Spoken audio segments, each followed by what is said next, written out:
Hi everyone, and welcome back to B007 movie reviews after a long hiatus. I'll be bringing you 10-minute movie reviews from the London Film Festival of all the big releases and some of the more art house movies. Today I'm starting off with a review of the big opening night gala film Suffragette, which stars Carey Mulligan, who we all know and love from movies like Inside Llewyn Davis and The Great Gatsby, as Maud Watts, who's a working-class washerwoman in 1900s London, who gets swept up in the movement of campaigning for women's right to vote. The movie also stars Helena Bonham Carter as Edith Allen, who's a woman who has against all odds trained as a pharmacist and who has a very supportive husband and who's also a suffragette. And most famously, I suppose, has a cameo appearance from Meryl Streep as Emmeline Pankhurst, the leader of the movement. It's a wonderful movie about women by women. The director is Sarah Gavron, who was last at the festival a long time ago with the movie Brick Lane, and is written by Abby Morgan, who also wrote the Meryl Streep Margaret Thatcher biopic The Iron Lady. So there's wonderful female talent all the way through this movie. I think it's absolutely fascinating that in approaching this vitally important subject, that the screenwriter hasn't gone for the big names in a way. Like, she hasn't gone for a biopic of Emmeline Pankhurst, and she hasn't focused on the movement for women's suffrage from the top. So we're not in the room of prime ministers, and we're not in the campaign room where the suffragettes are deciding, okay, we've been peacefully campaigning for the right to vote for decades now, we're not getting anywhere, we're going to go militant. Because of course this is the key point in the movement where these very elegantly dressed, respectable, law-abiding citizens decided that the only way they could make their voice heard was in a campaign of civil disobedience. So for those of us like me who did this in school, they would put small packet bombs down Royal Mail post boxes, which was seen as striking at the heart of communications. They would snip telephone wires, and they would put bricks through windows.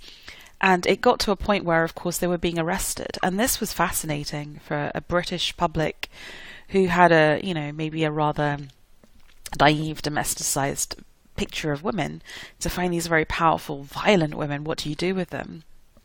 And of course they end up in these awful prisons like Royal Holloway, Victorian prisons, being treated very badly, force-fed, because a lot of them went on hunger strike as a sort of silent protest, something that happens to this day. And this film does not shy away from just how grim, horrific, painful, violent that was. There's a scene where our heroine, played by Carey Mulligan, is force-fed, and it feels like a violation. I don't think it's too strong to say that it feels like a rape. It's someone inserting something into you in this forced, violent way, invading your body. It's rightfully very distressing, I find.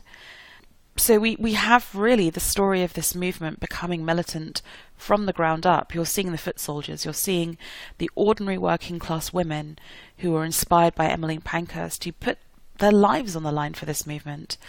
And what I find fascinating about this film is that, yes, you're seeing the prison, the incarceration, the force feeding, which I think you learn about in school, but what you don't learn about is the real personal cost. At a time when we have to remember that women were their husband's property, when you married, your wealth became his property, where your children, your very offspring, were his property. So that if your husband decides that you're basically an acute social embarrassment, he can take all that away from you. So that these women made huge, huge sacrifices. So the way in which the movie plays, I feel, is actually showing you relationships, not just between the women, where there is this wonderful camaraderie, but between husbands and wives again and again. And you can start sort of from the top of the social order down to the bottom. So we have Samuel West, who I think is one of our best stage actors, playing some sort of minor government minister or MP, and his wife, played by the amazing Romola Garai. And this movie is a shout-out for British actresses who I feel aren't as famous as they should be. If you haven't seen Romola Garai in a miniseries called The Hours, please, please, please check it out. It's a wonderful piece of television. And that's really fascinating because she is the upper class woman campaigning for suffrage, trusting in the system, so giving evidence in front of Parliament. There's a very subtle scene where her husband bails her out, and he's obviously acutely embarrassed by her. And she's begging him to bail out the other woman, and says to him, "But it's my money." And then you suddenly realise that his wealth, his status, his power has been driven by her inheritance, which was very common at that time. So this very sort of concise, compressed way of storytelling, which I find really fascinating. And then we have the relationship between Anne-Marie Duff's character, Violet Miller. So she is the militant who inspires our lead heroine, and her husband obviously is alcoholic, abusive, and just knocks her up all the time, so she's tired, giving birth to all these children, so totally unsupportive to the point of violence. And then somewhere in the middle we have the relationship between Carey Mulligan's character Maud and her husband, played by Ben Whishaw, who's again an amazing actor. You'll probably recognise him as Q from the latest Bond movies. And I think what's really interesting here is that I think her husband is effectively a good man, but he's uncomprehending. He doesn't understand why his wife has to rock the boat. He is the kind of man he's a product of his circumstance. He expects as a right that she's going to give her unopened pay packet to him to put in her locked box. He doesn't see why anything has to change. And so when she starts becoming militant, he takes what seems to us incredibly callous action. But I think the subtlety and the nuance of the written character is that he's doing it for what in his worldview seem like the best of reasons. And actually I have to give real praise to the screenwriter Abby Morgan, because this is effectively a movie about women, but the male characters don't get much screen time, but they're very subtle and well portrayed. And I think no one more so actually than Hugh Ellen, who's the husband of the Helena Bonham Carter character, who is very supportive of her suffrage struggle, but doesn't want her to compromise her health. So again, these very well-rounded 3D characters. If there's any criticism of the film, I think that for those of us who know our history, when we meet a character called Emily Davison, played again Natalie Press. Why is Natalie Press not more famous? One of our finest actresses. We know where that story is going, especially as she and Carey Mulligan head up to the Epsom Derby. I guess, given the actions that she takes, I might have wanted a little bit more time with her to understand a little bit her motivation. And I also think on the part of the director and screenwriter, they've chosen to portray the motivation of that event as very clear-cut, when I think historians have debated this for decades. That said, this is cinema.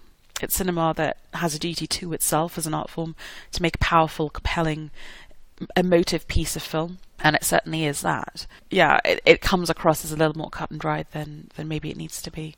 I suppose the other piece of criticism, if you wanted to make it, is that Meryl Streep, while very fine, playing Emmeline Pankhurst at a pivotal scene at the heart of the movie, it does feel a little bit like stunt casting. It feels a little bit like this is a tough movie to get made, and it will help if you have a multiple Oscar-winning actress at the heart of it to help do the PR. I don't want to denigrate the movie. It's very well made. It's very engaging, but yeah, it just felt a little bit like, okay, we can see what's going on here. Still, I'm not going to criticise, because there aren't many movies out there for women, about women. And I love that while this film could have become a sort of hectoring, earnest piece of agitprop, actually it's a far more subtle, far more beautiful relationship film. And the men in smaller roles do have nuanced parts to play. So kudos to all involved. I thoroughly enjoyed this, and it's great to see Sarah Gavron back as a director on our screens. But if you agree or disagree with my take on this film, please feel free to leave a message at the blog, b007.com. Otherwise, thank you for listening.